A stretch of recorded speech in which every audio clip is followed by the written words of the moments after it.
মানুষ মারা গেছে, যত দ্রুত তাকে কবরস্থ করতে পারে ততই তার জন্য ভালো, ততই তার জন্য মঙ্গল, ততই তার জন্য কল্যাণ। কিন্তু আমরা বুঝি না। আচ্ছা বলেন তো, একটা মানুষের জানাজায় যদি সারা দুনিয়ার মানুষ আসে, কোনো লাভ হইব না? হিমাগারে লাশ ফালায় রাখে। দোয়া দূর থেকেও করা যায়, এই জিনিসটা আমরা বুঝি না। দোয়া দূর থেকে করা যায় না? ছেলে সিঙ্গাপুরে আছে, আসতে হবে 4 দিন লাশ রাখতে হবে, কেন রে ভাই?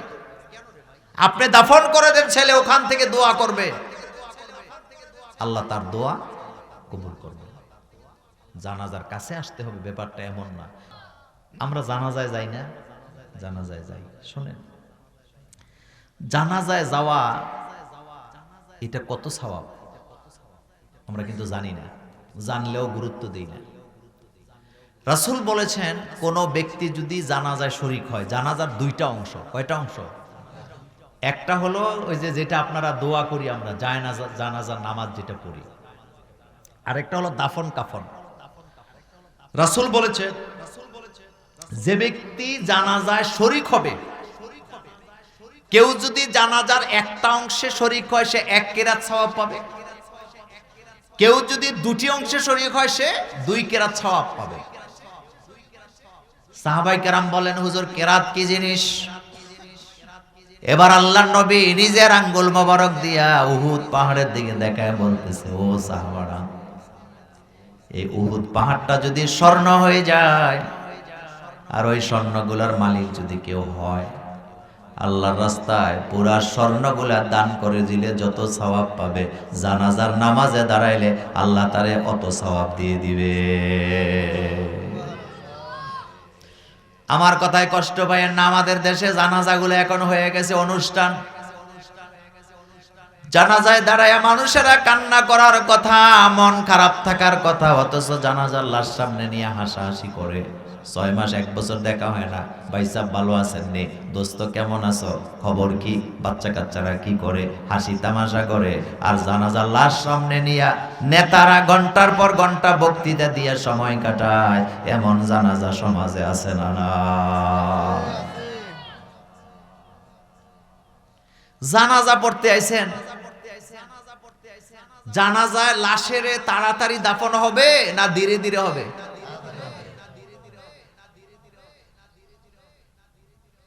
নেতার এখানে কাজটা কি বলেন? উনি বিএনপি করে, উনি আওয়ামী লীগ করে, উনি জামাত ইসলাম করে, ওনার আব্বা মারা গেছে, আম্মা মারা গেছে, উনি কতগুলো নেতা ধরে নিয়ে আসছে। এখন নেতা ও কোন জাতের নেতা এটা তো বুঝে নেই। নেতা জানাজা লাশ সামনে নিয়ে কোন টাইমের কোনো বালাই নাই, ঘন্টার পর ঘন্টা বক্তৃতা দিয়ে যাচ্ছেন। এটা জানাজার সাথে তামসা ছাড়া কিচ্ছু না, 1 পয়সার সওয়াব পাওয়ার কোনো সম্ভাবনা নেই। রাসূল বলেছেন, কেউ মারা গেলে দ্রুত তাকে দাফনের ব্যবস্থা করো, কারণ সে যদি নেককার হয়, তুমি তাকে আল্লাহর নিয়ামত থেকে বঞ্চিত করছো। এরকমের বক্তৃতা আসেনি? আমি বুড়িচংয়ের এক জায়গায় এক নেতার বাপের জানাজা গেলাম। জানাজা হলো আসরের পরে, তা আসরের পরে সময় কম না বেশি? নাম বলতে চাই না, কথাটা রেকর্ড হয়। বক্তৃতা দিতে দিতে দিতে দিতে মাগরিবের আজান হয়েছে, এখনো বলে নেতাদের বক্তৃতা শেষ হয় না। তো গ্রামের কিছু মুরব্বীরা রাগ করে বলতেছে, তোদের জানাজা তোরা দে, আমরা গেলাম। আমাকে অনেকে পছন্দ করে না, কারণ আমি নাকি খুব কঠিন করে কথা বলি। আজকে আরেকটা কঠিন কথা বলি, আমার গালি দেখ, যা ইচ্ছা তা দেখ। লাশ সামনে নিয়ে যে সমস্ত নেতারা, যারা ক্ষমতা পাইলে চেয়ারম্যান হইলে গম চুরি করে খায়, এমপি মন্ত্রী হইলে জনগণের টাকা চুরি করে, তারা যদি লাশের সামনে এসে ওয়াজ করতে আসে, 2টা থাপ্পড় দিয়ে সাইডে পাঠায় দিবে। কারণ তোর এখানে কাজটা কি? রাসূল সাল্লাল্লাহু আলাইহি ওয়াসাল্লাম জানাজার সামনে দাঁড়ায়া শুধু একটা কথা জানতে চাইতেন। কয়টা? বলেন, আজকে বলেন কয়টা? রাসূল জানাজার সামনে নিয়ে কখনো এই কথা বলেন নাই, কয়েকটা নামাজ পড়ছে কয়েকটা পড়েন নাই, এটা বলে নাই। জানাজার সামনে নিয়ে রাসূল কখনো বলে নাই রোজা রাখছে কি রাখে নাই, বরং লাশ সামনে নিয়ে আল্লাহর নবী একটা কথাই জিজ্ঞেস করতেন, এই লোকটা কি ঋণগ্রস্ত ছিল নাকি? বলেন, কয়টা কথা বলতেন? এই একটাই। আপনাদের মসজিদে ইমাম আছে না? কালকে ইমামকে দায়িত্ব দিবেন যে মোল্লা ভাই বলে গেছে জানাজা সামনে নিয়ে রাসূল নাকি একটা ওয়াজই করতেন। আর সেই ওয়াজটা কি?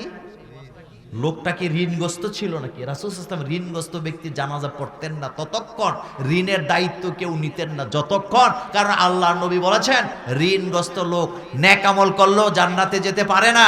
এই জন্য তোমাদের দায়িত্ব হলো ঋণগ্রস্ত ব্যক্তির ঋণ তোমরা পরিশোধ করে তাকে জান্নাতে যাওয়ার ব্যবস্থা করে দিবে। নেতা যদি আইয়ে, লোকটা যদি ঋণগ্রস্ত হয়, নেতারে বাইন্দা রাখবেন আর কইবেন মোল্লা ভাই বলে গেছে লোকটা ঋণগ্রস্ত আছিল, আপনি নেতা তো বক্তৃতা বুঝি না, লোকটা ঋণগুলো দিয়ে দেন, দেখবেন রাজি হবে না। আমাদের দেশে শুনেন, আমাদের দেশে ছেলেরা বাপ মরে গেছে তো, অথবা ভাইয়েরা খুব আবেগ, জানাজার সামনে দাঁড়ায়া বুক ফুলে কান্দে আর কয় আব্বা মরে গেছে, আপনাদের সাথে চলাফেরা করছে, ব্যবসা করছে, বাণিজ্য করছে, ঘুরছে ঘাটছে, লেনদেন করছে। চিন্তা করেন না, আমরা সন্তানেরা আছি, আব্বার কাছে যদি আপনারা কোনো পাওনা টাওনা থাকেন দয়া করে আমাদের জানায়েন, আমরা দিয়ে দেব। বিশ্বাস করেন এটা জানাজা পর্যন্তই শেষ।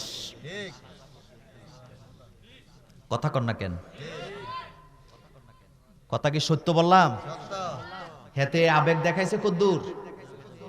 এরপরে টাকা চাইবেন, কইব প্রমাণ দেন, দলিল দেন, দস্তখত দেন, ডকুমেন্ট দেন, চেক দেন, বলে কি বলে না? এবার হাদিস নোট করেন। একজন সাহাবার জানাজা হাজির করা হলো মসজিদে নববীর সামনে। রাসূল পাক সাল্লাল্লাহু আলাইহি ওয়াসাল্লাম বললেন লোকটা কি ঋণগ্রস্ত ছিল? একজন বলেন হ্যাঁ হুজুর ঋণগ্রস্ত। আল্লাহর নবী বলেন জানাজা হবে না ততক্ষণ, তোমাদের মধ্যে একজন ঋণের দায়িত্ব নিবা না যতক্ষণ। একজন ধনাঢ্য সাহাবা দাঁড়ায় বলেন রাসূল আমি আমার ভাইয়ের ঋণের দায়িত্ব নিলাম। সুবহানাল্লাহ। রাসূল বলেন তুমি দ্রুত ঋণটা দিয়ে দিবা। পরের দিন ফজরের সময় রাসূল সাহাবারে ধরছে, তোরে বলতেছে তুমি কি তোমার ভাইয়ের ঋণ পরিশোধ করছো? কয় না হুজুর, জানাজা তো সবে মাত্র কালকে হইল, আমি তো ভাবছি ধীরে ধীরে দেব। রাসূল বললেন না, তুমি তোমার ভাইকে মুক্ত করে দাও। সুবহানাল্লাহ বলবেন।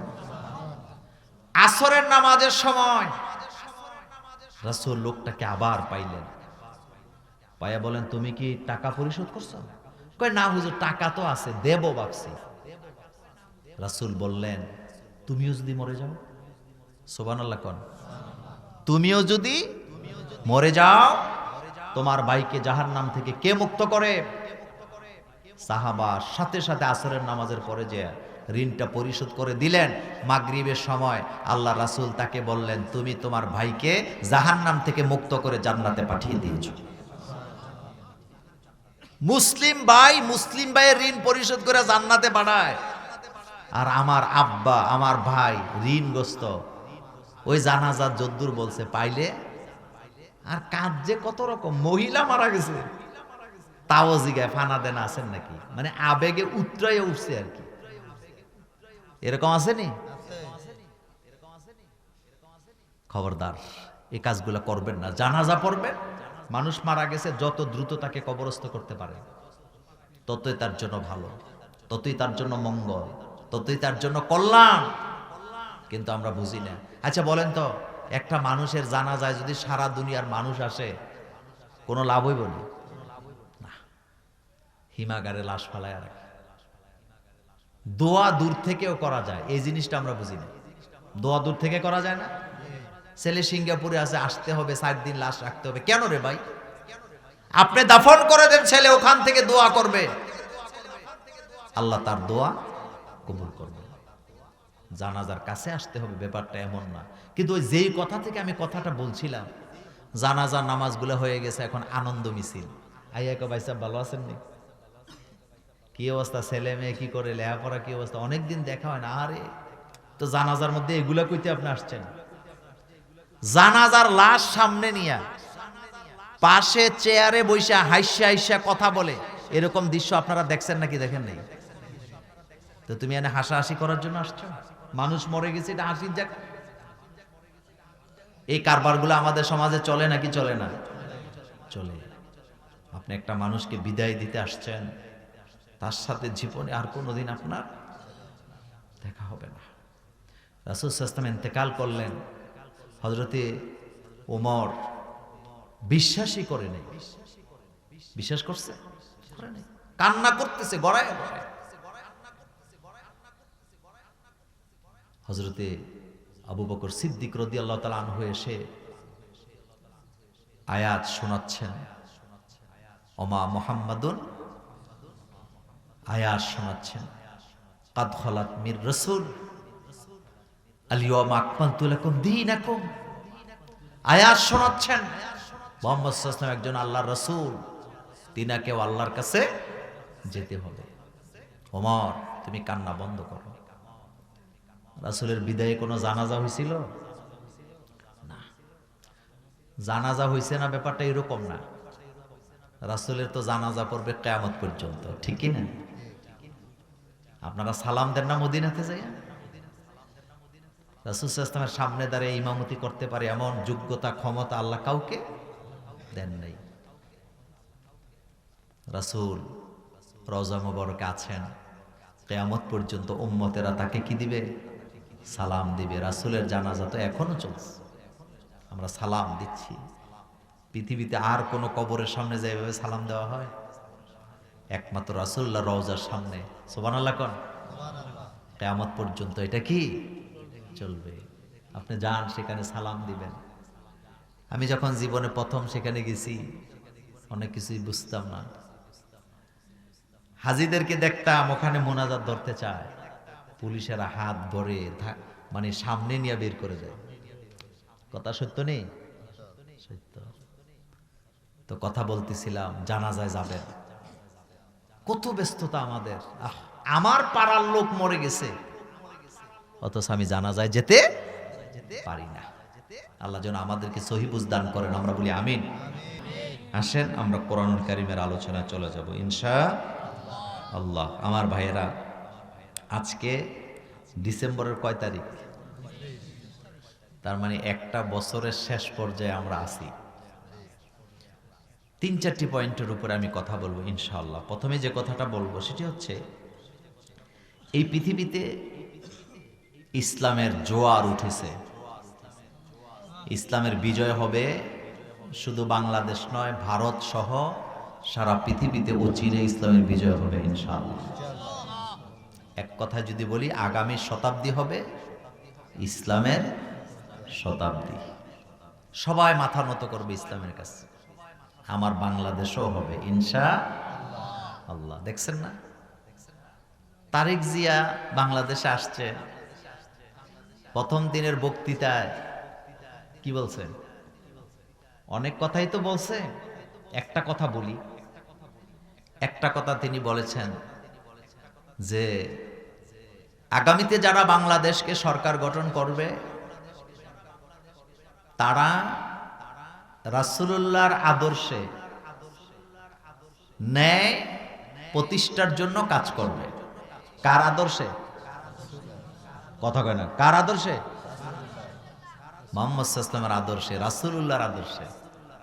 তো তারেক জিয়া যখন এই বক্তৃতা দিচ্ছিলেন, পাশ থেকে সবাই হাততালি দিচ্ছিল, আর আমি লাইভে দেখতেছিলাম মির্জা ফখরুল ইসলাম কি করে। কারণ চাচা তো কয়দিন আগে ঠেলার চড়ে কইছে যে আমরা শরিয়া আইনে। তারেক জিয়া যখন বলতেছেন আমরা বাংলাদেশে রাসূলুল্লাহর আদর্শে রাষ্ট্র গঠন করব, সবাই হাততালি দিচ্ছেন, মির্জা ফখরুলও দিতেছে, তবে হাততালিটা একটু ধীরে ধীরে দিতেছে। কারণ মাথার মধ্যে ঢুকছে যে তারেক জিয়া কি বলে। কিন্তু গতকালকে আবার উনি পরিষ্কার করছে, মির্জা ফখরুল ইসলাম সাহেব, যে আমরা বাংলাদেশে রাসূলুল্লাহর আদর্শে রাষ্ট্র গঠন করব। তার মানে বোঝা গেল বর্তমানে 2026 সালের নির্বাচনে যতগুলা দল বাংলাদেশে অংশগ্রহণ করতেছে, এরা যেই দলেরই হোক না কেন, যেই ধর্মেরই হোক না কেন, সবাই অন্তত ফিল করতেছে ইসলাম ছাড়া, কোরআনের আইন ছাড়া নৈতিক ভিত্তি গড়া যায় না, ইনসাফ ভিত্তিক রাষ্ট্র কায়েম করা যায় না ইসলাম ছাড়া। এটা সবাই ফিল করে। কথা ঠিক নেই? এটা ফিল করি। এবার শুনেন আরো মজার কথা বলি। 54 বছরের ইতিহাসে বাংলাদেশে হিন্দুরা, চাকমারা, বৌদ্ধিস্টরা, খ্রিস্টানেরা কোরআনের আইন চাইছে, আপনি একটা দৃষ্টান্ত দিতে পারবেন না। একমাত্র এই বছরেই তারাও কয় আমরাও কোরআনের আইন চাই। কথা সত্য নেই? আচ্ছা, আরো মজার কথা বলি। আমার কলিজার ভাইয়েরা, বাংলাদেশ স্বাধীন হয়েছে 54 বছর। 54 বছরের ইতিহাসে অতীতে যতগুলো নির্বাচন হয়েছে, সকল নির্বাচনে প্রার্থীরা ভোটারদেরকে টাকা দিয়ে ভোট কিনছে। কথা সত্য নেই? কথা সত্য নেই? কিন্তু এইবারই জীবনে প্রথম দেখলাম ভোটাররা উল্টা প্রার্থীদেরকে টাকা দিতেছে। এটা কোন থানা? কথা আসতে কয়, এটা কোন থানা? তা আপনাদের দেবিদ্বারে প্রার্থীরে ভোটাররা টাকা দেয় না? মহিলারা দেয় না? দেয়। আবার মনে মনে করে না হুজুর কি ইনডাইরেক্টলি কারো পক্ষে ভোট চাইতেছে না? ভোট চাওয়ার কথা বলছি না, এই যে একটা ফিল। গতকালকে পড়লাম পত্রিকায়, ভারতের মহারাষ্ট্রে উচ্চশিক্ষিত একটা ফ্যামিলি, এই ফ্যামিলির সদস্য হলো 32 জন। কয়জন? এই পুরা ফ্যামিলিটা শুধুমাত্র শান্তি পাওয়ার জন্য কোরআন স্টাডি করে যে শান্তি তারা পেয়েছেন, কোরআন পড়ার পরে তারা সিদ্ধান্ত নিয়ে একই ফ্যামিলির 32 জন একসাথে কালিমা পড়ে মুসলমান হয়ে গেছে। ভারতের জমিনে বাবরি মসজিদ বানাইতে গেছে না? আগেরটা চেয়ে আরো অনেক বড় হবে। আগের বাবরি মসজিদে নামাজ পড়তো 5000, এখনকারটা পড়তে পারবে 15000। আগের বাবরি মসজিদের গম্বুজটা যে উঁচা ছিল, এটার চাইতে 60 মিটার উঁচু হবে বর্তমান যেটা হবে। কিন্তু কথা ওইটা না, কথাটা হইল, আপনারা কি দেখছেন ভারতের চতুর্দিক থেকে নারী, পুরুষ, হিন্দু, বৌদ্ধ, খ্রিস্টান, মুসলমানেরা দলে দলে ইট নিয়ে সেখানে গেছে নাকি যায় নাই? গতকালকে পত্রিকায় রিপোর্ট পড়লাম, যেই পরিমাণ ইট আসছে এই রকমের 3টা বাবরি মসজিদ বানানো যাবে। আচ্ছা, আরো মজার কথা বলি, শোনেন। আমেরিকাতে আইন হলো, কেউ যখন বিচারপতি হয়, মন্ত্রী হয়, তাদের দেশের আইন হলো সে শপথ গ্রহণ করতে হবে বাইবেলে হাত দিয়া। কিসে হাত দিয়া? তো বাইবেল কাদের ধর্মীয় গ্রন্থ? খ্রিস্টানদের। এই আমেরিকার ইতিহাসে এই প্রথম ঘটনা ঘটল। ওখানে একজন মুসলিম নারী বিচারপতি হবেন। তিনি তখন বললেন, আমি তো মুসলমান, আমি তো বাইবেলে হাত দিয়া আমি তো শপথ করতে পারি না। তাকে বলা হলো, আপনাকে বাইবেলে হাত দিতে হবে না, আপনি মুসলমান, আপনার জন্য কোরআন উন্মুক্ত। কোরআন এনে দিল, কোরআনে হাত দিয়ে তারপরে তিনি শপথ গ্রহণ করলেন। বাংলাদেশের হিন্দু, বৌদ্ধ, খ্রিস্টানেরাও ফিল করা শুরু করছে কোরআন ছাড়া শান্তি পাওয়া যাবে না। কিন্তু মুসলমানের ঘরে জন্ম নিয়া কোরআনের আইনের কথা শুনলে মাথা গরম হয়ে যায়, এমন মুসলমানও আছে না? কোরআন শুধু শুনলে হবে না, কোরআনকে মানতে হবে। মক্কায় কোরআন শোনার মতো 2 প্রকার লোক ছিল। মক্কা নগরীতে একদল লোক ছিল, সারা রাত জায়গা জায়গা রাসূলুল্লাহর কণ্ঠে কোরআন শুনতেন, কিন্তু তারপরও আল্লাহ তাদের জাহান্নামী ঘোষণা দিছে। একটাই কারণ, তারা কোরআন শুনতো কিন্তু কোরআন তারা মানত না। সেই দলে আবু জাহিল, আবু লাহাব, উতবা, সাইবা, মুগীরারা আছে না? রাসূল মাকাম ইব্রাহিমে দাঁড়ায়া সারা রাত তাহাজ্জুদের নামাজে কোরআন পড়ে। তখন 5 ওয়াক্ত নামাজ আসেনি। 5 ওয়াক্ত নামাজ তখনও আসেনি। আবু জাহিল, আবু লাহাব, উতবা, সাইবারা এ কাবার চতুর্দিকে দাঁড়ায় দাঁড়ায় সারা রাত কোরআন শোনে। কেউ বাড়িতে যায় না। সুবহানাল্লাহ কোন? কেউ বাড়িতে যায় না। একদিন বাড়িতে ফেরার পথে আবু সুফিয়ান বলতেছে, আবু জাহিল, আমরা যেভাবে কোরআন শুনতেছি, এমন একদিন আসবে মক্কার সমস্ত লোকেরা কোরআনের দলে যোগ দিবে, মুহাম্মদ সাল্লাল্লাহু আলাইহি ওয়াসাল্লামের হাতে হাত রেখে কালিমা পড়ে মুসলমান হয়ে যাবে। আবু জাহেল কয় তাহলে আজকের থেকে সিদ্ধান্ত হবে আমরা নিজেরা কোরআন শুনবো না, কাউকে কোরআন শুনতেও দেব না।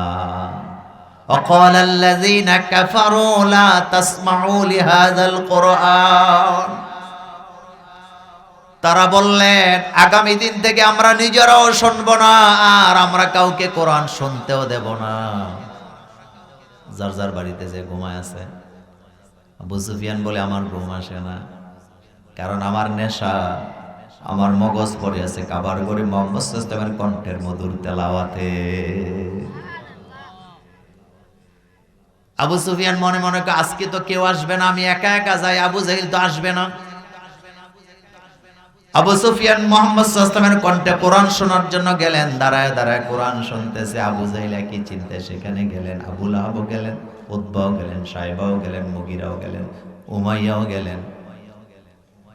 সুবহে সাদেকের সময় সবাই যখন বাড়িতে ফিরতে শুরু করলেন, আবু জাহিল চোখ রাঙ্গায় বলতেছে গতকালকে তো সবাই ওয়াদা করলি, বড় বড় কথা বললি, কোরআন শুনবি না, কোরআন শুনতেও দিবি না, আজকে কেন আসলি?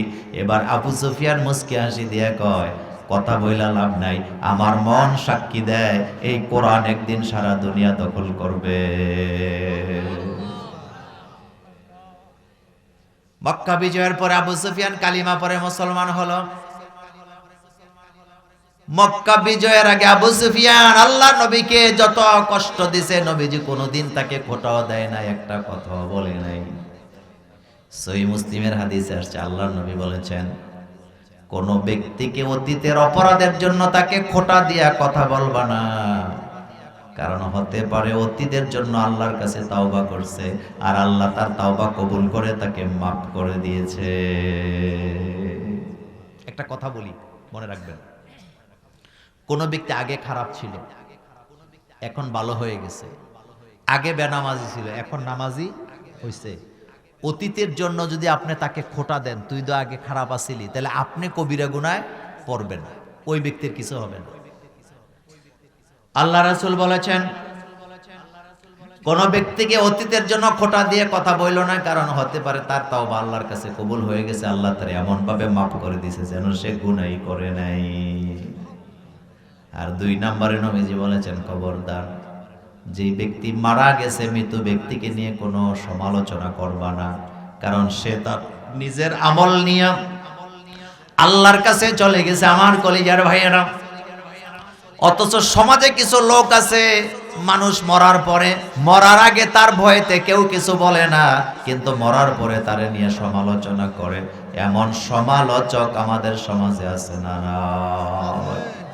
কখনো এটা করবেন না, রাসূল সাল্লাল্লাহু আলাইহি ওয়াসাল্লাম নিষেধ করেছেন।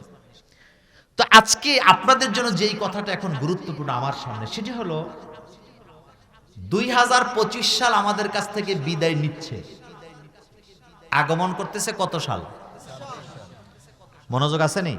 আচ্ছা, এবার খেয়াল করেন, মানুষ কোনো কিছু হারাইলে আমোদ ফুর্তি করে, উপভোগ করে, নাকি কষ্ট পায়? কষ্ট পায়। 2025 সাল কিন্তু আমাদের থেকে হারায়া যাচ্ছে। আমাদের জীবন থেকে, ক্যালেন্ডারের পাতা থেকে 2025 সালটা এমন ভাবে বিদায় নিবে, জীবিত থাকা অবস্থায় এই বছরটা আমরা আর কোনোদিন ফেরত পাবো না। তাইলে তো আমাদেরকে হারানোর বেদনায় কান্না করার কথা ছিল, তাওবা করার কথা ছিল, 2025 সালের ভুল বান্তিগুলোর জন্য আল্লাহর কাছে ক্ষমা চাওয়ার কথা ছিল। অথচ ক্ষমা না চায়া উল্টা গান বাজনা করে, এলাকায় ডেকসেট লাগাইয়া নাচানাচি করে, ওয়েলকাম 2026 এর নামে। আমার কলিজার ভাইয়েরা, পোলা পাইনারা বিড়ি খায়, গাঁজা খায়, এমনকি নেশাও করে, এমন যুবক বাংলাদেশে আছে না? না,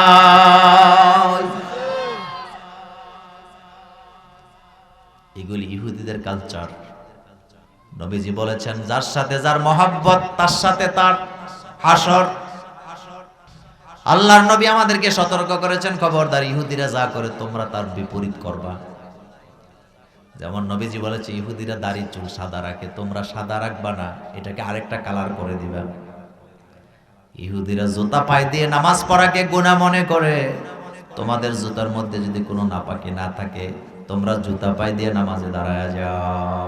আর আমার দেশের মসজিদে যদি কোনো ইমাম জুতা পাও দিয়ে ইমামতি করে, পরের দিন সকালবেলা পর্যন্ত ইমামতি টিকার কোনো সম্ভাবনা। কথা সত্য নেই? হাদিস আপনি গুগলে সার্চ দেন, রাসূল সাল্লাল্লাহু আলাইহি ওয়াসাল্লাম বলছে ইহুদিরা যেটা করে তুমি সেটা করবা না। যেমন হিল্লা বিয়ে, রাসূল বলছেন এটা ইহুদিরা করে। ইহুদিদের একটা খাসলত হলো সকালে তালাক দিব, বিকালে হিল্লা দিব, পরের দিন সকালে আবার বিয়ে করে নেব। আমাদের দেশেও কিছু মৌলী সাহেব ছিল আগে, এখন কমছে। 1000 টাকা দিলে তালাকের মাসালা উল্টে যায়। কথা কর না কেন, আসেনি? 500 টাকা দিলে জান্নাত বেচা কিনা হয়। আরে ভাই, আপনি যে আমার কাছে জান্নাত চাইতেছেন আপনার বাবার জন্য, আমার বাপ জান্নাতে না জাহান্নামে এটাই তো আমি জানি না। আপনার বাপের আমি জান্নাত দেব কেমন? জান্নাত জাহান্নাম কে দেয়? আর জোরে বলেন কে দেয়? জান্নাতের কাজ যারা করবে আল্লাহ তাদের জান্নাত দিবে, জাহান্নামের কাজ যারা করবে আল্লাহ তাদেরকে কি দিবে? কিন্তু এক ব্যক্তিকে আরেক ব্যক্তি জান্নাত জাহান্নাম দিতে পারবে? পারবে না। আমরা দোয়া করতে পারি যে আল্লাহ আপনি অমুককে কি করেন, মাফ করেন। একটা লাশ নিয়ে যাওয়া হচ্ছিল, একজন রাসূল সাল্লাল্লাহু আলাইহি ওয়াসাল্লামের দুধ বোন মহিলা সাহাবা, তিনি বললেন যে রাসূল, লোকটা কি সৌভাগ্যবান, লোকটা জান্নাতি হয়ে গেল।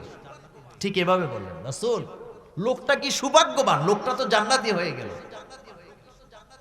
আল্লাহর নবী বললেন তুমি কিভাবে বুঝলা লোকটা জান্নাতি?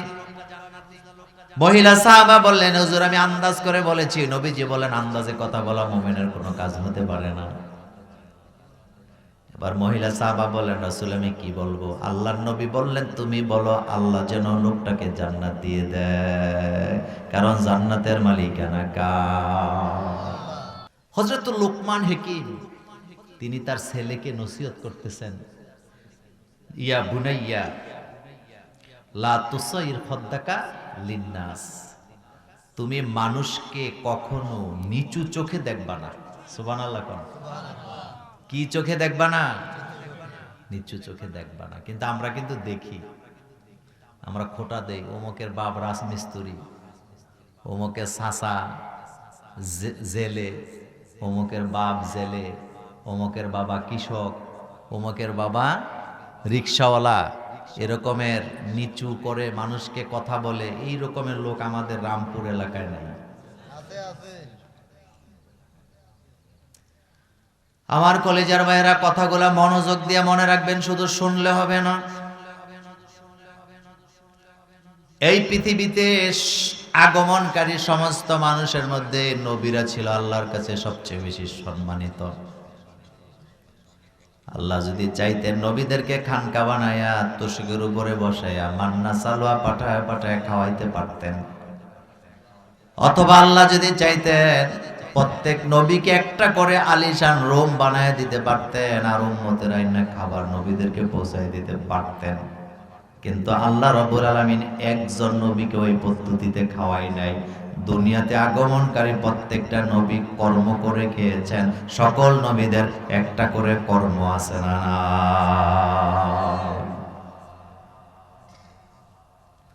রামপুরের কোন এক বাড়ির 10 জন লোক সরকারি চাকরি করে, উচ্চ শিক্ষিত পরিবারের লোক। তারা তাদের মেয়ের জন্য যখন বিয়ে দেখে অথবা ছেলের জন্য যখন বিয়ে দেখে, কোন কৃষক পরিবারে তারা করাইতে চায় না। যদি তারা জানতে পারে ওই পরিবারের সবাই কৃষক, তারা ডাইরেক্ট জানায় দেয় আমরা কি কৃষকের সাথে আত্মীয়তা করব নাকি। অথচ একটা বার নজর দেয় না এই পৃথিবীতে সবার আগে আগমনকারী লোকটা হযরতে আদম আলাইহিস সালাম, তিনি পেশায় ছিলেন একজন কৃষক। সুবহানাল্লাহ, বাইজায় কইন আর কি। আদম নবী কি ছিলেন? কৃষক। জমি চাষ করার জন্য আল্লাহ পাক আদম আলাইহিস সালামকে অর্ডার দিলেন।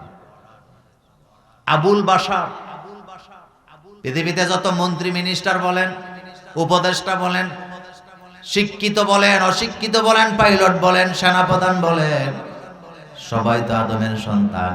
এই হিসাবে পৃথিবীর সমস্ত মানুষগুলা কৃষকের সন্তান, এতে কোনো সন্দেহ নেই। হযরতে দাউদ নবী ছিলেন একজন কামার। কি? লোহাকে পোড়াইয়া অস্ত্র বানায়, খন্তা কুড়াল বানায়, কিন্তু দাউদ আলাইহিস সালামের আগুন লাগতো না। তিনি শুধু লোহাকে হাতে নিয়ে ভেবে চাপ দিতেন, কাদা মাটির মতো লোহা দিয়া খন্তা কুড়াল কাঁচি বানায়া তিনি বিক্রি করতেন। এটাই ছিল হযরতে দাউদ আলাইহিস সালামের পেশা। হযরতে মূসা আলাইহিস সালামের পেশা ছিল রাখাল। কি? হযরত ইব্রাহিম আলাইহিস সালামের পেশা ছিল রাজমিস্ত্রি। হযরতে ইসমাইল নবীর পেশা ছিল রাজযোগালী। হযরতে ঈসা নবীর পেশা ছিল চিকিৎসক। আপনার আমার নবীর পেশা ছিল, শুরু করছে রাখালের কাজ দিয়া, সমাপ্তি করছে রাষ্ট্রপ্রধান দিয়া।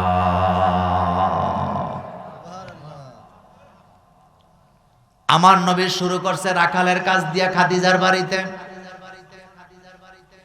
কেমন রাখাল, যখন মাঠে গেছে গরু চরাবার জন্য, ছাগল চরাবার জন্য, ছাগল বেড়াগুলো ছেড়ে দিয়ে রাসূল হাঁটে। ওই এলাকার কৃষকেরা সাক্ষী দেয়, এমন রাখাল জীবনে কোনোদিন দেখি নাই। রাখাল যেদিকে যায়, আকাশের মেঘগুলো সেদিকে যায়। আমার দয়াল নবীকে মেঘেরা ছায়া দিয়ে রাখে, যাতে রাসূলুল্লাহর কোনো কষ্ট না হয়। পৃথিবীর সমস্ত নবীরা কোনো না কোনো কাজ করে খাইছেন, কিন্তু বাপের হোটেলে খায়, সারাদিন ক্যারাম বোর্ড খেলে, লুডো খেলে, আড্ডা মারে, এমন যুবক আমাদের রামপুর এলাকায় আছে না? আল্লাহ বলছেন, ফাইদা কুদিয়াতিস সালাতু ফান্তাশিরু ফিল আরদ। নামাজ যখন শেষ হবে, জমিনে ছড়ায় পড়ো কর্ম করার জন্য। কর্ম ছাড়া আমি তোমার রিজিকের ব্যবস্থা করব না, কর্ম করে খাও, এই অর্ডার কার?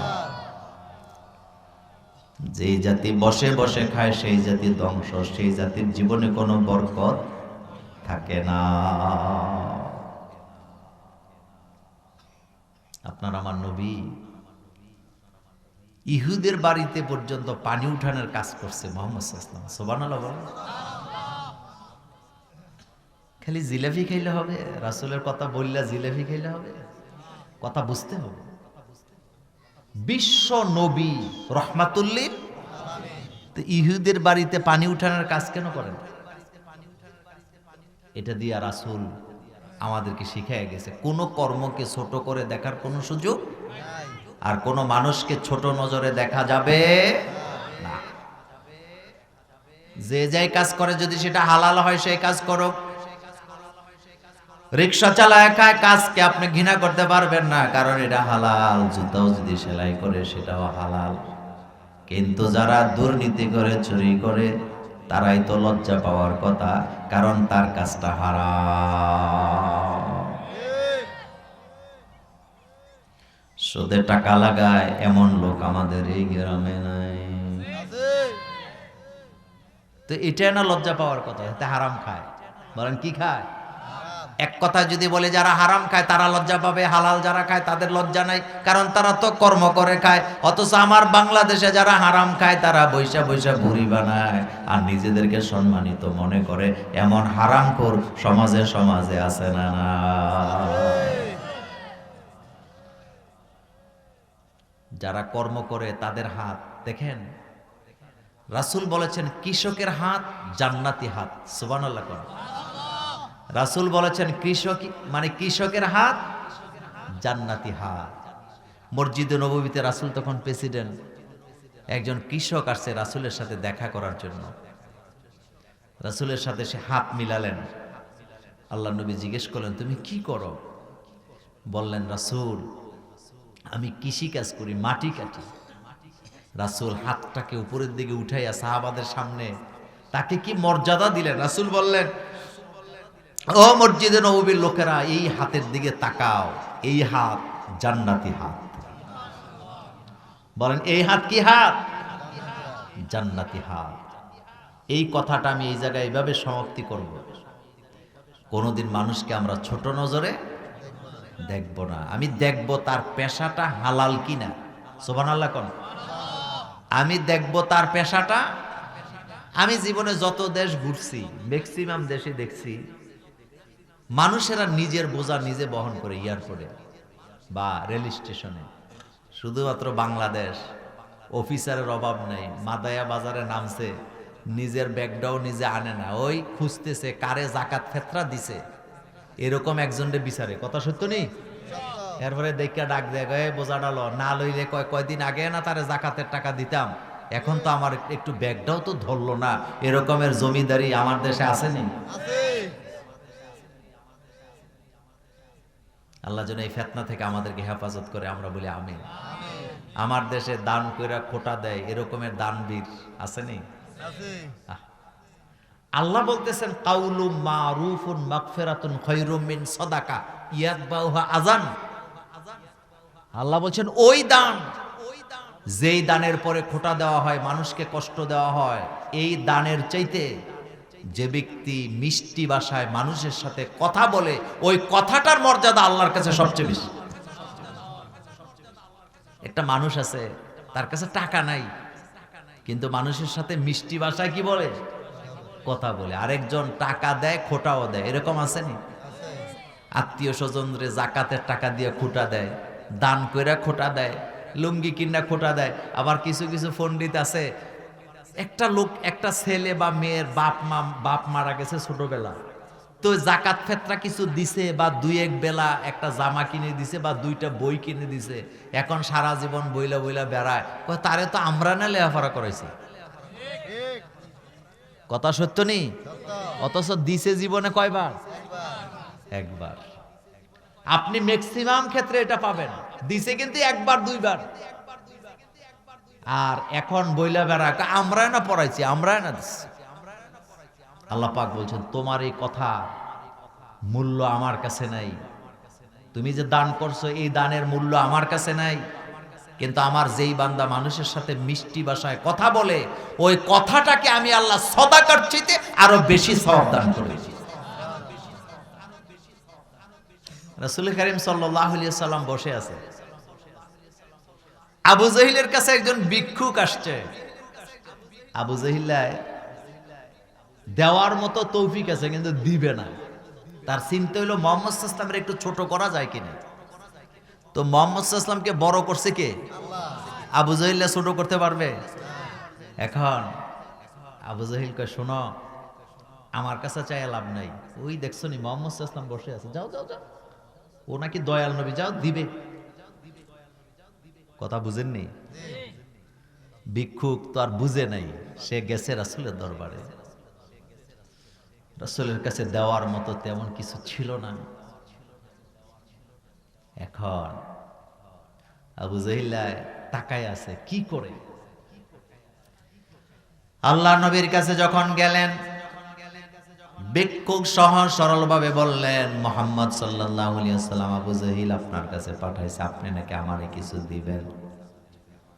আল্লাহর নবী হাতটা নিয়ে নিজের হাতের তালুর উপরে তার হাতটা রেখে কালিমা তাইয়্যিবা পরে একটা ফু দিয়ে হাতটাকে এভাবে মুট করে দিছে, আর বলে দিছে খবরদার আবু জাহিলকে দেখাবা না, বাড়িতে যায় খুলে দেখবা তোমার হাতে কি জমা আছে।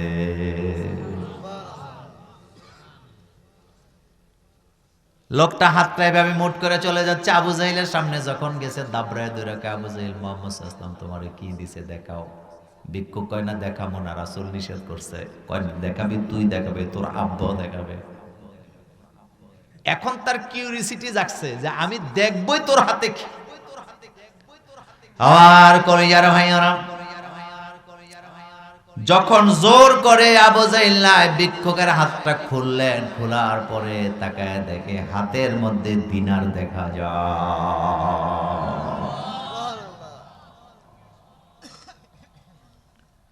তো মূল কথা বলছিলাম, আপনি কারোর কিছু দিয়েন না, কিন্তু মিষ্টি ভাষায় বিদায় দিয়েন। আর যদি দেন তাহলে কখনো কি দিয়েন না, কথা কয় না, খোটা দিয়েন না, খাওয়াইয়া খোটা দিয়েন না। রাসূল তো খাওয়াইয়া দোয়া চাইতেও রাসূল নিষেধ করছে। আমরা অনেক সময় বলি না যে হুজুর বেশি করে দোয়া করেন, আমরা বেশি খাওয়াইতে পারি। রাসূল বলছে না, তুমি খাওয়াইয়া দোয়া চাইবা না, বরং যারা খাবার রাসূল তাদেরকে বলছে যাদের বাড়িতে খাইছো তুমি তার জন্য অজান্তে দোয়া করে দাও, কারণ মেহমানের দোয়া আল্লাহর দরবারে কবুল হয়ে যায়। কিন্তু তুমি খাইয়া কি চাইও না, দোয়া চাইও না, কারণ তুমি যখন খাওয়াইছো তোমার মাকসুদ আল্লাহর আরশে আজিমে চলে গেছে।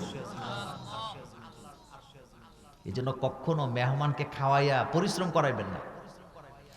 এখন তো কমছে, আগে তো হুজুরদেরকে 100 টাকা দেওয়ার জন্য 3 পারা কোরআন, কথা কন না কেন, কয় পারা? 3 পারা কোরআন পড়তে হবে, লম্বা মোনাজাত করতে হবে। কি দরকার আছে? আপনার এগুলো দরকার আছে? একজন সাহাবা এসে রাসূলকে বললেন, রাসূল আমার আব্বা আম্মা কবরে আছে, এমন কি আমল আছে যেটা করলে আমার আব্বা আম্মার কবরের আযাব হবে না? এরকম একটা আমলের কথা রাসূল বলেন আপনি আমাকে। আল্লাহর নবী বললেন, তোমার আব্বা আম্মা কবরে, 2টা আমল তুমি তোমার আব্বা আম্মার জন্য করতে পারো। 1 নাম্বার, তুমি যদি দান করো সাথে সাথে তোমার আব্বা আম্মার কবরে আযাব হইলে বন্ধ হয়ে যায়। আর 2 নাম্বার, তুমি মা বাপের জন্য দোয়া করো, তোমার আব্বা আম্মাকে আল্লাহ জান্নাত দিয়ে দিবে। রব্বির হামহুমা কামা রব্বায়ানি সগীরা। আল্লাহ যেন আমাদেরকে তৌফিক দেন, আমরা বলি আমিন। আজকের প্রোগ্রামে কথা বলেছেন হাফেজ মাওলানা মুফতি আবুল হাসান, হাফেজ মোহাম্মদ বশির আহমেদ, হযরত মাওলানা জাকির হোসেন হেলালি। আমার আগে যিনি সলিলিত কণ্ঠে লম্বা সময় কথা বলেছেন, আমার অত্যন্ত কাছের মানুষ, ভালোবাসার মানুষ, হযরত মাওলানা মুস্তাফা কামাল সিদ্দিকী। আমরা দোয়া করি আল্লাহ আপনি সকল আয়োজনকে কবুল করেন। আপনারা প্যান্ডেলে বসে আছেন, চতুর্দিক থেকে ঠান্ডা পড়তেছে খুব বেশি আজকে। আমরা মানুষ, আমরা ঠান্ডাও সহ্য করতে পারি না, আমরা গরমও সহ্য করতে পারি না। দেখেন, মানুষ আল্লাহ পাক দুর্বল করে তৈরি করছেন, দুর্বল, যার কারণে আমরা ঠান্ডাও নিতে পারি না, গরমও নিতে পারি না। আল্লাহ পাক কোরআনে বলছেন, খুলিকাল ইনসানু দাঈফা, আমি মানুষ সৃষ্টি করছি দুর্বল করে। চিমটা দিলে রক্ত বেরিয়ে যায়, থাপ্পড় দিলে দাগ বসে যায়, কথা সত্য নেই? সত্য। গরম পানি পায়ে ঢেলে দিলে পা পুড়ে যায়, চিল্লানি শুরু হয়ে যায়। আবার একটু আগুন লাগায় দিলে পশমগুলির সাথে সাথে জ্বলে যায়। কিন্তু আমাদের মধ্যে অহংকার আছে। যেই মানুষ একটু ঠান্ডাও সহ্য করতে পারি না, গরমও সহ্য করতে পারি না, কিন্তু আমাদের মধ্যে কি আছে? অহংকার আছে। আল্লাহ পাক বলছেন, খুলিকাল ইনসানু দাঈফা, আমি তো মানুষ তৈরি করছি দুর্বল করে। রাসূল করিম সাল্লাল্লাহু আলাইহি সাল্লাম বলেছেন, অতিরিক্ত ঠান্ডাটাও জাহান্নাম থেকে আসে, আবার অতিরিক্ত গরমটাও কোথা থেকে আসে? জাহান্নাম থেকে। কথাগুলি মনে রাখবেন, কাজে দিবে। জান্নাত গরমও নাই, শীতও নেই, আরামদায়ক, যেটা হযরত ইব্রাহিম আলাইহিস সালামের জন্য আল্লাহ করেছিলেন নমরুদের আগুনকে। সুবহানাল্লাহ। জান্নাতের মধ্যে আপনি ঠান্ডাও পাবেন না, গরমও পাবেন না। কিন্তু জাহান্নামের মধ্যে গরমও আছে, আবার কি আছে? ঠান্ডা আছে। জাহান্নামের 2টি অংশ, একটা গরম আর একটা ঠান্ডা। গরম অংশটা যখন গরম হতে হতে হতে হতে অতিরিক্ত গরম হয়ে যায়, তখন সে একটা শ্বাস ফেলে। এটা রাসূলুল্লাহর হাদিস। মানে আমরা শ্বাস ফালাই না, তো জাহান্নাম একটা শ্বাস ফালায়। ফালাইলে পরে জাহান্নাম থেকে গরমের একটা অংশ বেরিয়ে যায়, ওই ঠান্ডা অংশ আর গরমের অংশটা ব্যালেন্স হয়, সমান সমান। আবার যখন জাহান্নামের আরেকটা অংশ ঠান্ডা হইতে হইতে বেশি ঠান্ডা হয়ে যায়, তখন সে আবার একটা শ্বাস ফেলায়। রাসূল বলেছেন তখন ঠান্ডাটা বেরিয়ে যায়, আর গরম আর ঠান্ডা সমান সমান হয়, আর এই দুই জিনিস অর্থাৎ ঠান্ডা এবং গরম এসে দুনিয়াতে আক্রমণ করে। সুবহানাল্লাহ। এজন্য গরমের দিনে জোহরের নামাজ একটু দেরি করে পড়া সুন্নত, হালকা দেরি। কথা বুঝেননি আপনারা? গরমের দিনে জোহরের নামাজটা একটু একটু ঠান্ডা করে পড়া সুন্নত। আর শীতকালে রাসূল বলছেন এটা হলো তোমাদের জন্য বসন্তকাল। আল্লাহু আকবার। শীতকাল হচ্ছে মুমিনের জন্য বসন্তকাল। কেন কাল বললেন রাসূল বসন্তকাল? আল্লাহর নবী বললেন, ও মুমিনেরা শোনো, শীতকাল তোমাদের জন্য আমলের বসন্তকাল। কারণ শীতকালে রাত্র হয় বড়, দিন হয় ছোট। তোমরা দিনের বেলা নফল রোজা রাখতে পারবা, তোমাদের কোনো কষ্ট হবে না। আর রাতের বেলা এশার নামাজ পড়ে ইচ্ছা মতো ঘুমাইলেও রাত শেষ হবে না। ফজরের আগে তোমাদের জন্য তাহাজ্জুদের নামাজের ব্যবস্থা আছে। তাহাজ্জুদ পড়ো, আমল নামাকে নেক দিয়া বসন্তকাল বানায়া দাও। আমার নবীর চাইতে এত সুন্দর কথা আর কেউ বলতে পারে? রাসূল কি বললেন? যে শীতকাল হলো তোমরা যারা মুমিন তোমাদের জন্য বসন্তকাল। বসন্তে যেমন চতুর্দিকে ফুলে ফলে ভরে যায়, ঠিক তেমনি শীতকালে মুমিনের আমল নামা নেক দিয়ে ভর্তি হয়ে যায়। কারণ দিন ছোট, তুমি নফল রোজা রাখবা, কোনো কষ্ট পাবা না। আবার রাত হয় কি বড়, তুমি ঘুমাবা, উঠবা, জাগবা, তাহাজ্জুদ পড়বা, আমার আল্লাহকে ডাকবা, তোমার আমল নামাটা বসন্তকালের মতো ভর্তি হয়ে যাবে। সুবহানাল্লাহ। এই শীতকালে আপনাদের এলাকায় যারা গরিব আছে তাদের দিকে একটু নজর দিবেন। বিশেষ করে বুড়ো মানুষ যারা, তাদের শীত একটু বেশি লাগে। আপনার একটু পুরান কম্বল আছে অথবা একটা কম্বল আপনি তাকে কিনে দিবেন। আরেকটি কাজ করবেন, সেটি হলো গরু আছে না আপনাদের, গরু বাছুর, এগুলোর একটু শীতের পোশাক পরাবেন, গায়ের মধ্যে বস্তা দিয়ে রাখবেন, কম্বল দিয়ে রাখবেন। আপনাদের গ্রামে যে কুকুর আছে, দেখবেন এই শীতের মধ্যে কুকুরগুলা আপনার রান্নাঘরে অথবা যেই ঘরে মানুষ থাকে না, এগুলো ওই ঘরের মধ্যে ঢুকে থাকে। এগুলাকে আপনি তাড়ায় দিবেন না, এগুলাকে বসতে দিবেন। বিড়ালকে আপনি ঘর থেকে শীতের দিনে তাড়ায় দিয়েন না। বুখারীর হাদিসে আসছে, একজন নষ্টা মহিলা তার একটা কুকুরের প্রতি দয়া, সে রাস্তা দিয়ে যাচ্ছে, দেখছে কুকুরটা পানির পিপাসায় জিহ্বাটা বেরিয়ে গেছে। মহিলা খারাপ, কিন্তু তার একটা মন ছিল কুকুরের প্রতি। আর কুকুরটা কার সৃষ্টি? আল্লাহর। সে তার পায়ের মৌজাটা খুলে, চামড়ার মৌজা খুলে একটা রশি লাগাইয়া ওই কুয়া থেকে পানি উঠে কুকুরটারে খাওয়ায় দিছে। আল্লাহ পাক বলেছেন, এই একটা কারণে, এই উসিলায় আমি মহিলার পেছনের জীবনের গুনাহ মাফ করে দিয়েছি, আমি তাকে জান্নাতের অধিবাসী হিসাবে কবুল করে নিয়েছি। আমাদের গ্রামে গঞ্জের মায়েরা বোনেরা কিছু কাজ করেন খুবই খারাপ। যেমন 1 নাম্বার, কুকুর বিলারের উপরে পানি ঢেলে দেয়, গরম পানি ছিটিয়ে দেয়। আসেনি? নিষেধ করবেন, এটা অপরাধ। আরেকটা হলো, আমরা যে খাবার খাই, ঝুটা, হাড্ডি, কাটা, এগুলো অনেকে পানিতে ফালায়। রাসূল সাল্লাল্লাহু আলাইহি ওয়াসাল্লাম নিষেধ করেছেন। আল্লাহ রাসূল বলেছেন, তোমরা খাবারের পরে যেটা থাকে, এটা হয় পশু পাখিরা খাবে নতুবা জিনেরা খাবে, তুমি এটা নষ্ট করে দিও না। এজন্য আপনার সামনে যারা বসে আছেন, আজকে যায় বাড়িতে যায় বলবেন, মোল্লা ভাই বলে গেছে, এই যে কাটা, হাড্ডি, গুড্ডি, এগুলো শুকনা জায়গায় রাখবেন এবং একটা নির্দিষ্ট জায়গায় ফেলবেন। বিড়ালে খাবে, কুকুরে খাবে, আপনি সওয়াব পাবেন, অথবা জিনেরা খাবে, আপনি কি পাবেন? সওয়াব পাবেন। আর এই শীতকালে কুকুর, বিড়াল, পশু পাখি কষ্ট পায় এমন কোনো কাজ আমরা করব না। রাজি আছি না নাই? এটা হলো মানবতা। বলেন, এটা কি আমরা মানুষ, আমাদের মধ্যে যেন মানবতা থাকে। দেখবেন কিছু কিছু বেয়াদব আছে, কুকুরকে এমন জোরে কোপ দিছে এটা হাত পা পচে, এরকম বেয়াদব আসেনি বাংলাদেশে?